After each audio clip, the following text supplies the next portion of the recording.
2010년도에 들어와서 사용하기 시작했던 신조어 3포 세대라고 하는 말이 있죠. 취업난과 불안정한 일자리 그리고 치솟는 집값, 물가 상승에 따른 생활 비용의 상승으로 인해서 청년들이 연애하는 것도 포기하고 결혼하는 것도 포기할 수밖에 없는 시대가 되었다. 아니, 결혼을 하더라도 아이를 낳아서 기를 수 있는 능력이 없다. 그래서 아이 낳을 생각도 포기한 젊은 세대를 일컫는 말 3포 세대였습니다. 그리고 시간이 흐르면서 경력과 내 집 마련까지도 포기해야 하는 5포 세대가 되었고, 나아가서 희망과 인간관계까지도 포기해야 하는 7포 세대까지 이르렀습니다. 그리고 오늘날에는 N포 세대라 그렇게 말하죠. 무엇을 포기하고 말 것도 없이 아무 희망이 없는 그런 세대가 되었다는 말이죠. 정말 참 안타까운 말입니다. 자신의 삶에 대해서 아무 꿈도 희망도 가질 수 없는 그런 세대, N포 세대라니 정말 참 얼마나 안타까운 현실입니까? 그러나 이런 시대 속에서도 젊은 세대들에게 꿈의 소중함을 가르쳐주는 좋은 책이 있었습니다. 꿈을 잊고 살아가는 2030 세대에게 전하는 메시지라고 하는 부제를 달고 있는 책인데요. 내가 꿈을 이루면 나는 누군가의 꿈이 된다라는 제목의 책입니다. 내가 꿈을 이루면 나는 누군가의 꿈이 된다. 에필로그에 소개한 이런 글이 있습니다. 좀 길긴 하지만 그대로 좀 인용해 봅니다. 레오나르도 다빈치가 하늘을 나는 꿈을 꾸지 않았다면 라이트 형제의 비행기와 헬리콥터는 발명되지 않았을 것이다. 비행기가 없었다면 닐 암스트롱이 달에 착륙하지도 못했을 것이다. 암스트롱이 달을 밟는 장면을 본 수많은 과학자들과 꿈나무들은 지금도 누군가의 또 다른 꿈이 되기 위해 연구를 거듭하고 있다. 박지성이 처음으로 프리미어 리그에 진출하는 꿈을 꾸지 않았다면 기성용, 지동원 등 10명이 넘는 한국의 선수들은 탄생하지 못했을 것이며 먼 훗날에나 될 수 있었을 것이다. 요즘 인기 절정인 손흥민 선수도 그랬겠죠.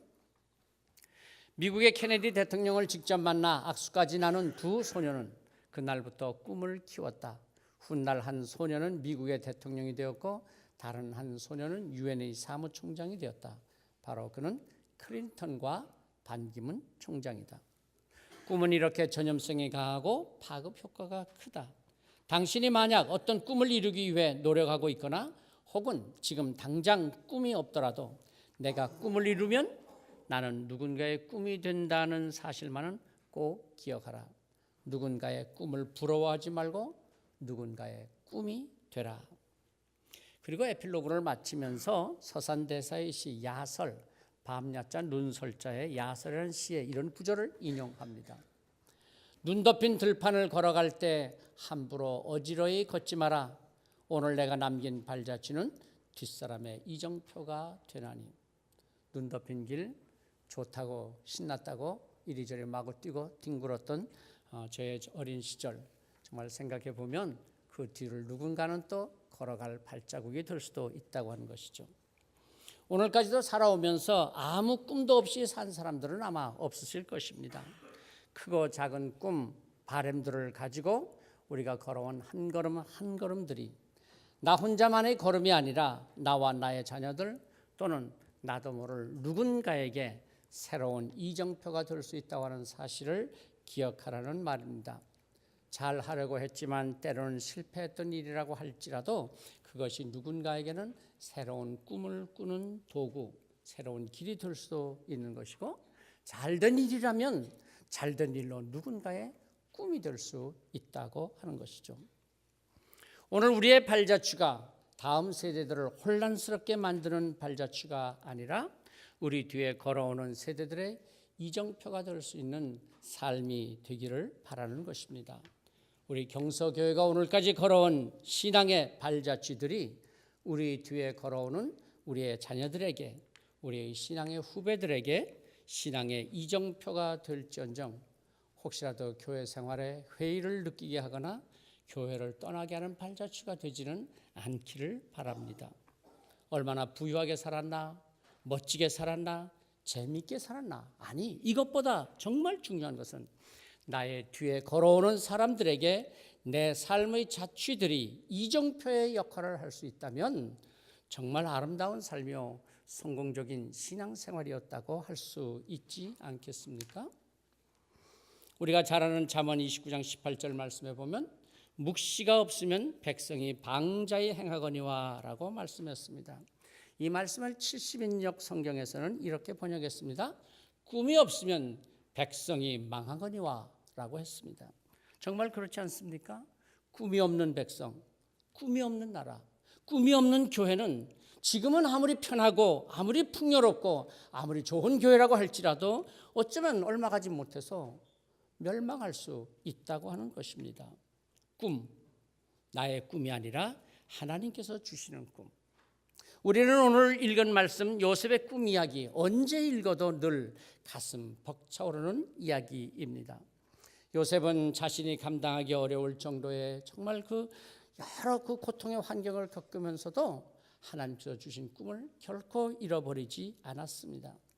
그가 꾼 꿈, 그가 끝까지 놓치지 않고 걸어갔던 그의 꿈은 그의 뒤를 걸어가는 이스라엘 민족, 아니 오늘 이 시대까지도 복음이 전파되어 성경을 읽는 모든 사람들에게 삶의 이정표가 되고 믿음의 꿈이 되고 있습니다. 우리는 새해를 시작하면서 크고 작은 여러 계획들을 가지고 출발했고 이런저런 꿈들을 꾸었을 것입니다. 어떤 분들은 정말 내가 잘 감당할 수 있을까, 정말 어렵지 않을까 염려스러운 큰 꿈을 가지고 이 해를 시작하기도 했을 것입니다. 그런데 많은 사람들이 자신의 꿈을 이루지 못하고 자신의 계획을 이루지 못하는 이유가 무엇이겠습니까? 도중에 그만 그 꿈을 포기하기 때문입니다. 그 계획을 그만두기 때문입니다. 어려움을 만나고 계획이 틀어지고 때로는 감당하기 힘든 상황을 만나면 자신의 꿈을 포기해버립니다. 또는 결단하여서 새로운 계획을 세우고 아니다, 그래도 내가 이 꿈을 이루어가야 되겠다, 새로운 꿈을 꾸고 계획을 세우지 않고 그냥 그저 편하게 적당히 살지 이만하면 됐지 누가 봐도 이만한 삶 괜찮지, 뭘 더 다짐해, 결단할 게 있어 그러다가 자기가 정말 가야 할 길, 정말 다짐했던 모든 일들을 다 잊어버리고 갈 수도 있습니다. 그런데 그러다가 어떤 어려움을 당하고 고통을 당하게 되면 그때서야 비로소 내가 그때 어떤 다짐을 했었지, 그때 내가 어떻게 계획을 세웠었지 생각하게 되지만 그때는 이미 늦어버릴 수 있는 것이죠. 이 시간 요셉의 꿈 이야기를 우리에게 주신 하나님의 뜻을 생각하면서 요셉은 어떻게 그 어려운 가운데서도 그의 꿈을 이룰 수 있었던가, 어떤 순간 그는 그 꿈을 포기할 수밖에 없었지만 그러나 그 꿈을 포기하지 않고 나갈 수 있었던가를 보면서, 그래서 그가 정말 총리 대신의 자리에 오르기까지 그의 삶을 이끌어 주었던 그의 꿈에 대한 말씀들을 함께 나누어 보려고 합니다. 그의 삶을 보면 순간순간마다 하나님이 주신 꿈을 포기하고 싶을 때가 있었습니다. 만일 한순간이라도 요셉이 자신의 꿈을 그냥 포기해버렸다면, 놓아버렸다면 그는 결코 애굽의 총리 자리까지 이르는 삶이 될 수 없었을 것입니다. 그가 겪었던 삶의 환경, 도저히 감당하기 어려웠던 순간들을, 그 순간순간들을 어떻게 이겨내고 그의 꿈을 이룰 수 있었을까요? 첫 번째, 요셉은 그의 꿈의 출발에서부터 꿈이 어그러지고 틀어졌습니다. 그래도 그는 그 꿈을 결코 포기하지 않았습니다. 요셉처럼 출발이 어렵고 힘든 삶 또 있을까요? 아버지의 사랑을 받고 신나는 꿈을 꿀 때까지만 해도 참 좋았죠. 그런데 꿈을 꾸자마자 바로 일어난 일들은 그의 일생을 출발부터 어그러지게 만들었습니다.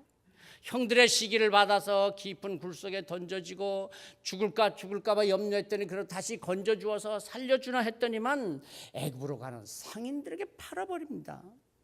요셉은 자신이 꾼 꿈처럼 되기는커녕 아직 인생의 첫 발도 제대로 내딛지 못했는데 감당기 어려운 일들을 당하게 됩니다.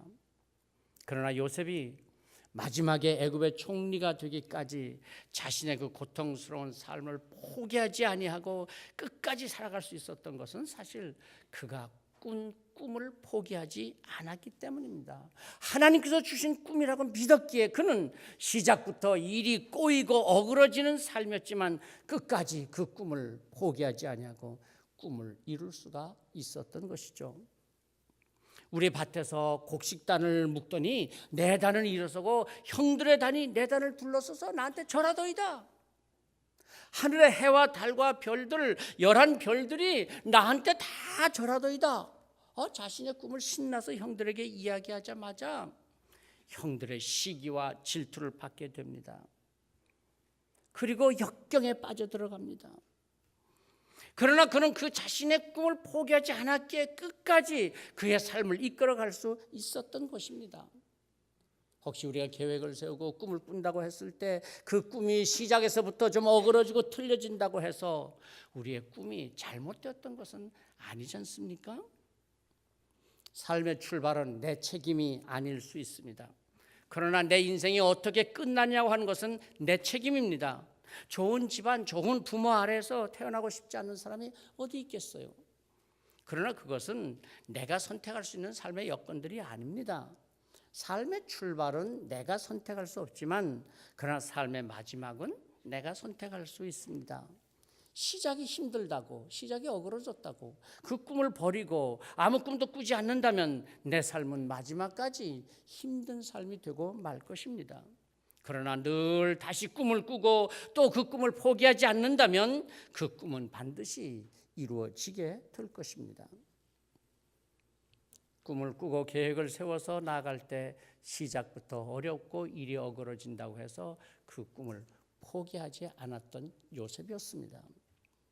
두 번째는 가까운 사람들의 지지를 받지 못한다고 해서 요셉은 그의 꿈을 포기하지 않았습니다. 요셉은 형들에게 시기와 질투를 받았습니다. 그가 그 꿈 이야기를 하자마자 형들이 야, 너 대단하구나. 정말 큰 일을 하겠구나. 아니요, 지지해주고 격려해주기는커녕 그의 꿈을 비웃고 요셉을 시기하고 질투했습니다. 요셉이 자신의 꿈을 이야기하면 할수록 더욱 그의 꿈을 조롱하고 시기했습니다. 저기 저 꿈꾸는 자가 오는도다. 형들의 이 말은 요셉을 비웃는 말이었습니다. 비꼬고 조롱하는 말이었습니다. 형들은 자기들이 요셉의 꿈을 망치게 할 수도 있다고 생각했었는지도 모릅니다. 그 자랑스러운 너의 꿈이 어떻게 되나 보자. 그러나 하나님께서는 하나님의 꿈을 결코 놓아버리지 않는 요셉에게 애굽의 총리가 되는 큰 축복을 주셨던 것입니다. 애굽에 팔려간 요셉, 종의 삶이기는 했지만 그러나 신실하게 살았기에 주인 보디발의 인정을 받아서 집안의 모든 일을 관장하는 가정 총무의 자리를 맡게 됩니다. 그런데 가장 가까이 신임해 주던 주인 그 보디발의 아내에게 모함을 받아서 감옥에 가게 되고 그것도 정말 수치스러운 죄목, 강간 미수범이라고 하는 누명을 쓰고 감옥에 갇히게 됩니다. 누구에게 변명 한마디 해볼 수 없는 곤혹스러움, 어려움을 당하게 됩니다. 사실 우리가 나하고 상관없는 사람이 나를 비난한다든지 내가 잘 모르는 사람이 나의 험담을 한다고 해서 그렇게 마음 상하지 않습니다. 그 사람 그랬대? 별소리 다 하네. 그러고 지날 수 있습니다. 그런데 가까운 사람, 내가 정말 그럴 수 없는 사람이 나를 비난하고 험담할 때에는 너무 마음이 상하게 됩니다. 때로는 관계를 단절하게 되고 포기해버리고 되지도 않습니까? 그런데 요셉은 정말 가까운 사람들, 형들에게서 지지를 받지 못하고 또한 주인에게서 버림을 받으면서 저들로 인해 마음의 상처나 결코 자신의 꿈을 포기하지 않았습니다. 가까운 사람의 지지를 받지 못한다고 해서 요셉은 그의 꿈을 포기하지 않았습니다. 세 번째 요셉에게서 배우게 되는 것은 비록 절망적인 사건들이 연속해서 일어난다고 할지라도 결코 그는 꿈을 포기하지 않았습니다. 많은 사람들이 인생의 여정을 바다를 항해하는 배에다가 비유하기도 하고 산을 넘어가는 길에 비유하기도 합니다. 그렇습니다. 파도는 하나를 넘고 나면 또 다른 파도가 밀려옵니다. 산도 하나를 넘고 나면 또 다른 산이 그 앞에 있습니다. 우리는 종종 기대합니다. 언제쯤 내가 겪는 이 고통이, 이 어려움이 끝날 수 있을까? 그러나 우리가 이 땅을 살아있는 한 크고 작은 고통은 끊임없이 우리의 삶에 다가옵니다. 예수님께서 요한복음 16장 33절에서 이렇게 말씀하시지 않습니까? 세상에서 너희가 환난을 당하나 담대하라. 내가 세상을 이겼노라. 그렇습니다. 예수님께서는 내가 세상을 이겼노라 그렇게 말씀하셨지, 담대하라 내가 환난을 피해갔다 그렇게 말씀하시지 않으셨습니다. 우리에게 다가오는 삶의 어려움들 결코 나만 피해서 갈 수는 없습니다. 다가오는 고난을 어떻게 격려하고 어떻게 이겨낼 것인가, 그것이 중요하지, 요리조리 피해서 살아가려고 하다가는 결국 삶의 고통에 삼킴을 당하고 말 것입니다. 요셉에게 닥쳐온 고난은 한두 가지가 아니었습니다. 여러 가지 고통스럽고 억울한 일들이 엎친 데 덮친 격으로 연속해서 일어났습니다. 그러나 요셉은 결코 그 어려운 일들이 연속해서 닥쳐와도 자신의 꿈을, 하나님이 주신 꿈을 포기하지 않았습니다. 사실 우리도 오늘 그렇지 않습니까? 이런저런 고통스러운 일들로 인해서 낙심이 되거나 절망스러운 일들을 만날 때, 도저히 감당할 수 없다고 좌절될 때에도 하나님께서 무슨 뜻이 있으실 것이야 그렇게 믿고 끝까지 그 믿음의 꿈을 포기하지 않고 계속해서 나아간다면 하나님께서 이루어 주십니다. 네 번째는 꿈이 실현되기까지 오랜 시간이 걸린다고 할지라도 요셉은 결코 그 꿈을 포기하지 않았습니다. 요셉이 형들의 손에 팔려서 그의 삶이 어그러지기 시작해서 애굽에서의 총리가 되기까지 걸렸던 시간은 무려 20여 년의 세월이었습니다. 오랜 시간 동안 그는 그의 꿈이 이루어지지 않는 어두운 삶의 터널을 지났습니다. 그러나 그가 그 어두운 터널을 지나면서도 결코 절망하지 않고 끝까지 갈 수 있었던 것은 그가 포기하지 않았던 그의 꿈이 그를 이끌어 주었던 것입니다. 그리고 마침내 모든 삶의 역경을 딛고 넘어서서 그가 꾸었던 꿈을 이루고야 말았던 것입니다. 자, 다시 한번 정리해 볼까요? 첫 출발이 좋지 않더라도 결코 하나님이 주신 꿈을 포기하지 말라. 두 번째는 뭡니까? 가까운 사람들이 지지해 주지 않고 격려해 주지 않고 오히려 시기하고 질투한다고 할지라도 하나님이 주신 꿈을 포기하지 말라. 세 번째는 뭐예요? 여러 가지 고난의 일들, 역경의 일들이 닥쳐와서 나의 꿈을 가로막고 꿈을 이루는 데 장애물이 되지만은 그러나 결코 그렇다고 꿈을 포기하지 말라. 마지막 네 번째는요, 우리의 꿈이 이루어지기까지 비록 시간이 오래 걸리고 더디다고 할지라도 그 꿈을 포기하지 않으면 하나님께서 이루어 주신다고 하는 것입니다. 우리는 지난 주간 3.1절 100주년을 맞으면서 다양한 행사들과 여러 가지 좋은 말들을 들었습니다. 정말 의미 있는 한 주간이었습니다. 물론 2차 북미 정상회담의 결렬로 아쉬움도 컸습니다. 그래도 뭔가 작은 협력이라도 이루어져서 세계의 평화의 꿈을 주리라고 생각했는데 참 실망스럽기도 합니다. 평화의 꿈이 무너지는 것 같기도 했습니다. 그러나 생각해 보십시오. 3.1 만세운동이 일제 식민 지배에서 해방을 얻는 데 원동력이 되었다고 하지만 8.15 해방의 3.1 운동이 지나고 몇 년 후에 왔습니까? 3.1 운동이 1919년이고 해방이 1945년이니까 몇 년이에요? 계산이 잘 안 되세요? 26년이라는 세월이 지났습니다. 아무리 3.1 운동이 대단했다고 할지라도 그 후 26년 동안 계속해서 일제가 식민 지배하는 긴 시간 동안 사람들의 마음에 해방을 위한, 독립을 위한 꿈 포기하고 싶지도 않았을까요? 아니, 1919년서부터 19년이면 1905년 을사늑약서부터 해방까지 일제의 지배가 있었던 그 시간보다도 훨씬 더 긴 시간을 3.1운동 이후 해방까지 기다려야 했습니다. 그러나 수많은 선열들이 독립의 꿈을 포기하지 않냐고 계속해서 그 긴 시간 동안 독립운동을 하며 해방의 꿈을 포기하지 않았기에 마침내 1945년 해방의 기쁨을 맛볼 수 있게 되지 않았던 것이 아니겠습니까? 한반도가 남북으로 갈리고 벌써 70년이 넘는 세월이 지났습니다. 그러나 우리가 여전히 남과 북이 하나 되고 통일의 꿈을 포기하지 않는다면 좀 시간이 더 걸리기는 하겠지만 결국 우리는 통일을 이룰 수 있지 않겠습니까? 앞으로도 계속하여 통일을 방해하는 여러 가지 장애물들이 가로막겠지만, 그러나 우리 민족이 정말 통일의 꿈을 잃어버리지 않는다면, 더욱 우리 믿음의 사람들이 하나님께 기도하며 통일의 꿈을 이끌어간다면 언젠가 하나님께서 통일을 허락하시지 않으시겠습니까? 예수님께서 죽음에서 부활하시고 승천하시기 전에 제자들을 만나서 저들에게 큰 꿈을 주셨습니다. 마가복음 16장 15절이죠. 또 이르시되 너희는 온 천하에 다니며 만민에게 복음을 전파하라. 사도행전 1장 8절에서도 이렇게 말씀하시잖아요. 오직 성령이 너에게 임하시면 너희가 권능을 받고 예루살렘과 온 유대와 사마리아와 땅끝까지 이르러 내 증인이 되리라. 근데 사실 이 예수님의 제자들요, 갈릴리 그 지역조차 제대로 벗어나 살아보지 못했던 사람들입니다. 시골뜨기입니다. 기껏해 예루살렘에 그저 가본 적밖에 더 있겠습니까?